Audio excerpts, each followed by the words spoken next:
As we continue our Finding Hope coverage, we're exploring Boise's larger metropolitan neighbor to see how they're combating the opioid epidemic and what it can teach us about our efforts here at home. 6 on Your Side's Karen Lair spends several days in Salt Lake City to see how a community much further into the crisis is tackling homelessness, lack of treatment, deadly overdoses, and overprescribing. She joins us live in studio with part 1 in tonight's Finding Hope. Well, Don, as soon as we got into town, it was immediately clear to us Salt Lake City has a much larger homeless population than here in the Treasure Valley, and we learned many of those people are dealing with opioid addiction.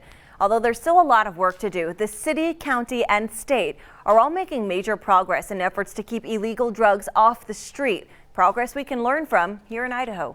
A very sad situation. A quick drive through downtown Salt Lake City or visit to Pioneer Park points out a major problem. Us homeless people get to see it firsthand. Ask any one of them how easy it is to find drugs and they'll tell you. Easy as it ever is and ever was, and ever will be, Jason Zazweta tells us he grew up in Ancrum, Idaho, and has called the streets of Salt Lake City home for more than 10 years. I was working in the oil field, and I tell them I was making more money than most of their politicians, working in that oil field because I was a skilled laborer. Jason is an admitted drug addict and not only knows many people who've died from opioids, but even recently overdosed on heroin himself, saved by naloxone. It's a war on drugs, and it's a war, and it's going to claim, more people before it gets better. But the city has made a major push in recent years to outlaw panhandling to prevent a thoughtful donation from funding a drug habit. This red machine looks just like a regular parking meter, but all the money that goes into it goes to a good cause.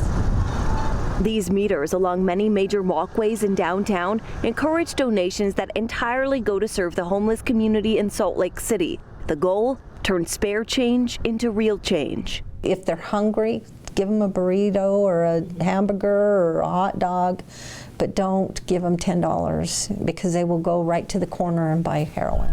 Many local stores pitch in by sponsoring meters in front of their businesses. It's a partnership among city and county law enforcement along with the Downtown Alliance and other organizations. 100% of the money donated goes to help the homeless.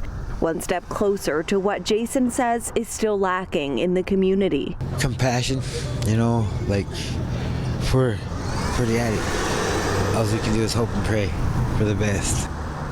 The machines, it's such a simple concept. Sure. And they don't raise a ton of money. They only accept coins, so any larger dollar donations will have to be made online. But Salt Lake City police tell me they raise about $1,000 a year just from the coin donations alone, and then they divvy that money up to the different shelters and organizations within Salt Lake City that go specifically to helping the homeless. And we're looking forward to these reports when we sent you and Doug down there last week. Yeah. What an eye-opener for downtown Salt Lake. Yeah, and even what we saw down there is a major improvement from where they were just 2 years ago. So next week, we're going to be looking into how the state was able to set aside $67 million for a multi-phase project that focused on a very small area of Salt Lake City. And they're prioritizing the arrest of the drug dealers, increasing access to treatment, and then eventually connecting those homeless people with housing, resources, and employment. Information we can take back here. Hopefully. All right. Thanks for that report, Karen.